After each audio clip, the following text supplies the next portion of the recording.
샬롬, 좋은 아침입니다. 이요한 목사입니다. 하나님의 말씀으로 하루를 여는 오늘 다시 시작 오 다시.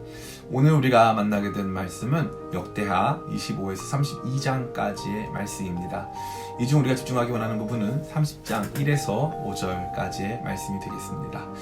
히스기야가 온 이스라엘과 유다의 사람을 보내고 또 에브라임과 므낫세의 편지를 보내어 예루살렘 여호와의 전에 와서 이스라엘 하나님 여호와를 위하여 유월절을 지키라 하니라. 왕이 방백들과 예루살렘 온 회중과 더불어 의논하고 둘째 달에 유월절을 지키려 하였으니 이는 성결하게 한 제사장들이 부족하고 백성도 브예루살렘에 모이지 못하였으므로 그 정한 때에 지킬 수 없었음이라. 왕과 온 회중이 이 일을 좋게 여기고 드디어 왕이 명령을 내려 브엘세바에서부터 단까지 온 이스라엘에 공포하여 일제히 예루살렘으로 와서 이스라엘 하나님 여호와의 유월절을 지키라 하니 이는 기록한 규례대로 오랫동안 지키지 못하였음이더라. 아멘. 이제 역대기의 이야기도 정반부를 향하여 달려가고 있습니다. 특별히 이제 북이스라엘은 멸망하게 되었고요.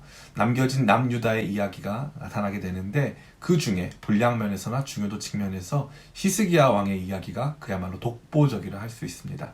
특별히 히스기야 왕의 종교개혁 이야기는 열왕기 하에서 단 3절에 압축되어 있던 내용을 역대하에서 무려 3장에 걸쳐 설명하고 있습니다.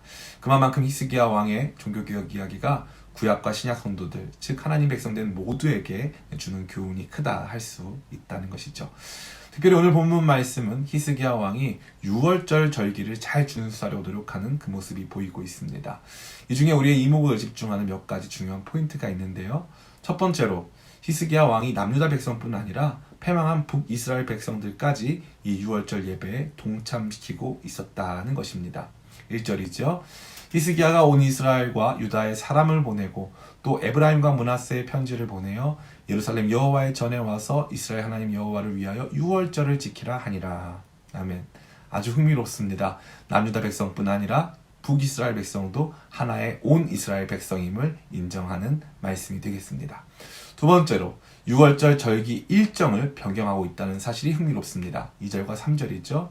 왕이 방백들과 예루살렘 온 회중과 더불어 의논하고 둘째 달에 유월절을 지키려 하였으니 이는 성결하게 한 제사장들이 부족하고 백성도 예루살렘에 모이지 못하였으므로 그 정한 때에 지킬 수 없었습니다. 그러니까 충분한 제사장이 모이기도 어렵고 또 백성들도 현실적으로 모이기 어려웠기에 율법에서 지정한 유월절 절기를 임의로 변경했다는 것입니다. 그런데 아주 이 특별하고 이례적인 이 사례를 역대기 기자는 매우 아름답고 온당한 결단과 선택으로 그려주고 있다는 것이죠. 이 말씀을 듣는 우리에게 이 말씀이 어떠한 메시지를 던져주고 있습니까? 이 말씀은 우리의 비전에 대해서 말해주고 있어요. 특별히 우리가 꿈꾸는 교회와 예배, 공동체에 대한 비전 말이지요. 그것은 무엇입니까? 바로 모두 함께 온전히 예배하는 것이 우리 교회 공동체의 비전이 되어야 한다는 것입니다. 이 얼마나 놀랍고 중요한 메시지입니까? 우리는 종종 나 하나만 은혜 받으면 된다고 생각할 때가 많이 있습니다. 그래서 한 교회로 부름받은 다른 사람들에게 쉽게 무관심해지죠. 또한 우리는 어떻게든 예배만 드리면 된다고 생각합니다. 온전한 최선의 예배보다 그냥 정해진 시간에 드려야 할 예배만 적당히 드리면 된다는 생각이 되겠지요. 그러나 히스기야의 생각은 달랐습니다. 예배와 공동체에 대한 그의 생각은 또한 달랐을 뿐 아니라 옳았기도 했습니다. 그것은 함께의 예배, 최선의 예배를 위해 유월절 절기라도 그 일정을 수정할 수 있다라는 것이죠.